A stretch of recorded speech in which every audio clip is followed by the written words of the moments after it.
Mwanaume anakadiriwa kuwa na mbegu za kiume mara baada ya kulilizi lile bao la kwanza ama mara baada ya kumwaga bao la kwanza. Anakadiriwa kuwa na kiwango cha mbegu zisizopungua mililita 1.5 mpaka mililita 5.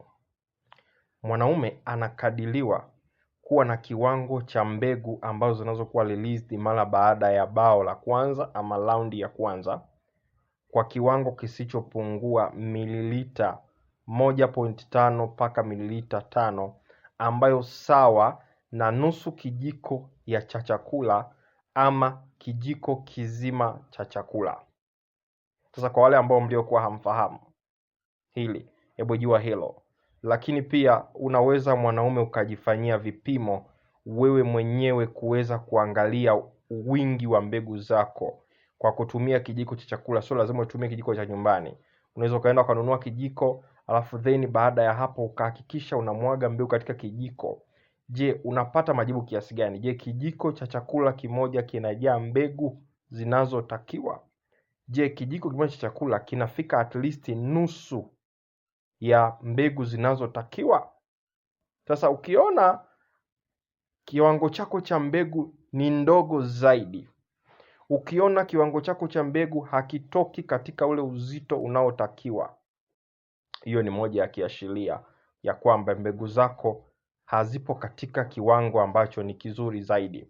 Lakini pia kingine, namna ambavyo mwanaume unaweza kujipima kama wewe una mbegu ambazo zipo katika kiwango kizuri. Mbegu hizo weka katika kitambaa. Hapa nawapa kodi wanawake sasa, wale ambao mnatafuta watoto kwa muda mrefu. Chukua hizo mbegu za mume wako, weka katika kitambaa. Alafu ziache kwa muda wa masaa 12 mpaka masaa 24. Je, nini kinatokea? Mbegu ambazo ni hai, mbegu ambazo zipo katika kiwango kizuri, within 12 hours to 24 hours mbegu hizo huwa zinakauka kabisa. Lakini pia mbegu ambazo zipo katika kiwango cha chini, hizo mbegu huwa zinabaki mbichi vile vile. Yaani ukija ukakifunua kile kitambaa bado kina ubichi vile vile na mbegu hazijakauka. Kwa hiyo ni kodi na wapa wanawake, lakini pia wanaume kuweza kuangalia kiwango cha mbegu. Hakikisha kinajaa kijiko kimoja cha chakula ama nusu kijiko ya chakula.